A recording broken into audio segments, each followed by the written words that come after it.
Kader, mengapa saya harus turun gunung menghadapi pemilihan umum 2024 mendatang? Saya mendengar, mengetahui bahwa ada tanda-tanda pemilu 2024 bisa tidak jujur dan tidak adil. Bagaimana mantan pemimpin Indonesia, presiden 2 periode, yang seharusnya menjadi bapak bangsa, kok berpikir sangat negatif gitu. Suujon. Dia mengatakan bahwa sudah pasti nanti ada kecurangan dalam Pilpres tahun 2024. Ini strategi kalau orang mau kalah. Dan ini dilakukan secara terbuka di depan kader-kadernya. Ini kan menurut saya kan, mohon maaf Pak SBY, Anda tidak bijak. Jadi kewajaran inilah yang harus dianggap bahwa kita berada dalam forum yang di hadapan semua kader, menyemangati, kemudian pemilu 2024 ini ada indikasi tidak jujur dan tidak adil, yang bisa, ini bisa ya, bisa memang hanya untuk disetting kelompoknya. Pak SBY ini sering banget turun gunungnya, Lur. Padahal ini belum pernah dengar kalau Pak SBY ini lagi naik gunung. Dia terus ikut sibuk ngurusin Partai Demokrat. Coba sedulur ingat-ingat lah, waktu ada usaha merebut Partai Demokrat oleh Pak Muldoko, Pak SBY turun gunung. Ya ini wajar ya Lur, soalnya waktu itu kan lawannya tergolong berat lah. Yang jadi lawan adalah jenderal. Kalau Mas Ahaye yang cuma kapten yang lawan, ya susah lah Lur. Lawannya nggak sebanding Lur. Waktu ada demo-demo menolak Omnibus Law, waktu Demokrat dituding ada di belakang demo-demo yang rusuh itu, waktu itu Pak SBY juga ngaku harus turun gunung juga. Katanya dia sudah difitnah jadi harus turun gunung gitu Lur. Ya kalau soal difitnah, Pak SBY ini suka lebay ya Lur. DPP soal tudingan kecurangan pemilu 2024. Demokrat ikut pilih para penyelenggaranya. Ketua Majelis Tinggi Partai Demokrat Susilo Bambang Yudhoyono menyebut ada indikasi kecurangan di pemilu 2024. Hal ini yang membuatnya akan turun gunung. Terkait hal tersebut, Ketua DPP Partai Persatuan Pembangunan Ahmad Baidowi atau Awik mengingatkan perhelatan pemilu 2024 baik dari tahapan sampai prosesnya itu yang mengadakan penyelenggara pemilu dalam hal ini adalah KPU dan Bawaslu, di mana lanjut dia KPU dan Bawaslu telah dipimpin oleh DPR dan dilantik oleh Presiden Jokowi, di mana Demokrat juga ikut memilih dan menyetujuinya. Menurut dia, Demokrat harus menyampaikan contohnya ke masyarakat publik, jangan hanya dianggapnya nanti melempar sebuah wacana saja. Abik pun meminta para elit parpol di tahun politik seperti sekarang ini harus bisa membuat narasi yang menyejukkan ke publik. Jangan membuat semua untuk saling curiga dan menimbulkan permusuhan. Sebelumnya, beredar sebuah video pernyataan dari Ketua Majelis Tinggi Partai Demokrat Susilo Bambang Yudhoyono yang mengaku siap untuk turun gunung di pemilu 2024 mendatang. Pernyataan SBY ini beredar dalam sebuah TikTok @PDemokrat Sumut. Alasan pria kelahiran Pacitan, Jawa Timur tersebut untuk turun gunung karena dirinya sudah melihat adanya tanda-tanda pemilu 2024 mendatang tidak akan jujur dan adil. Menurut SBY, dirinya mendapatkan informasi bahwa pemilu 2024 akan diatur hanya ada 2 pasangan calon presiden dan calon wakil presiden, sehingga SBY menyoroti informasi adanya ketidakjujuran di pemilu 2024 ini.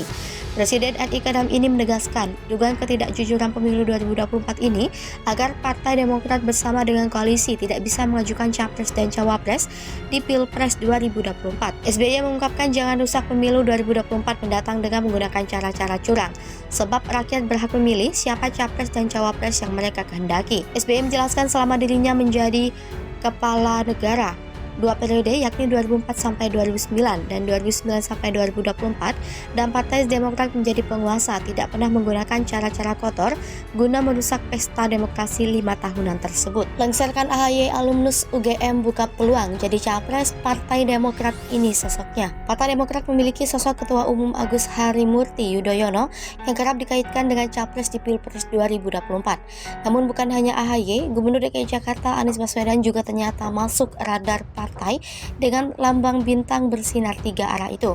Alumnus UGM itu buka peluang jadi capres Partai Demokrat dengan leserkan AHY. Diketahui, Anies masuk ke radar Majelis Tinggi Partai Demokrat sebagai Capres 2024. Anggota Majelis Tinggi Partai Demokrat Syarif Hasan buka suara soal pernyataan Ketua Umum Partai Demokrat Agus Harimurti Yudhoyono terkait kriteria calon presiden yang akan diusung. Kata Syarif, nama Gubernur DKI Jakarta Anies Baswedan masuk dalam kriteria sebagai Capres Partai Demokrat. Terlebih, kata Syarif, Anies Baswedan memiliki wawasan yang mempunyai kesamaan dengan Agus Harimurti Yudhoyono. Kendati begitu, proses penetapan Partai Demokrat mengusung Anies Baswedan masih dalam tahap finalisasi dan pembahasan internal Partai Demokrat.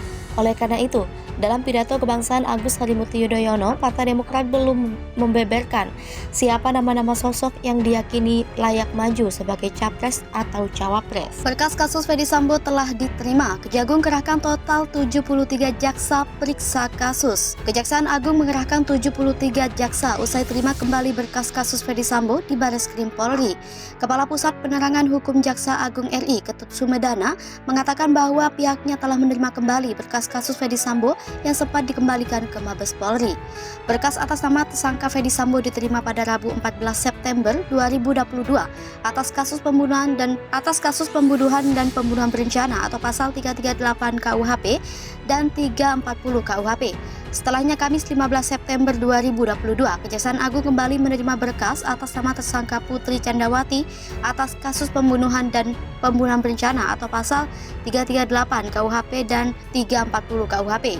Selain menerima berkas pembunuhan berencana Ferdy Sambo, Kejaksaan Agung juga menerima berkas kasus obstruction of justice yang berkaitan dengan Ferdy Sambo. Ada 7 berkas perkara obstruction of justice yang diterima Kejaksaan Agung yang terkait dengan kasus Ferdy Sambo. Adapun ketujuh tersangka obstruction of justice itu adalah mantan Kepala Divisi Profesi dan Pengamanan Irjen Ferdy Sambo, Brigjen Hendra Kurniawan selaku mantan Karopaminal Divisi Propam Polri, Kombes Agus Nurpatria selaku mantan Kaden Abiropaminal Divisi Propam Polri. Ketut tidak menutup kemungkinan berkas kasus Ferdy Sambo tersebut akan digabungkan. Hal itu, kata Ketut, sesuai dengan pasal 141 KUHP. Namun kata Ketut, hal itu akan dikembalikan lagi ke jaksa penuntut umum. Kata Ketut, ada 30 jaksa yang akan dikerahkan untuk perkara kasus pembunuhan berencana yang melibatkan Ferdy Sambo. Sementara ada 43 jaksa yang akan dikerahkan untuk mengusut kasus obstruction of justice yang terkait dengan Ferdy Sambo. Sampai saat ini, berkas tersebut masih dalam penelitian. Baik penyidik dan penuntut umum juga telah koordinasi yang efektif dan intensif.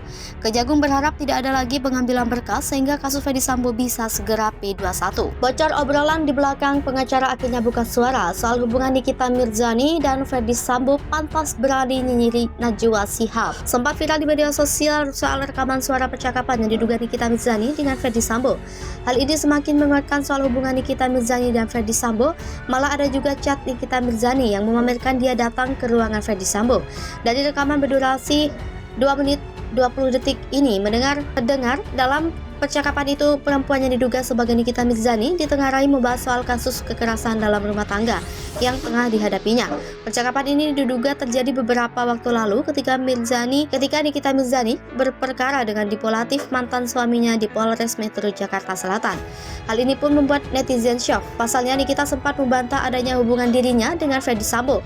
Malah kini ia berani nyinyiri Najwa Shihab yang sempat menyindir gaya hidup mewah polisi. Banyak yang semakin menduga kalau Nikita memang punya backing di kepolisian.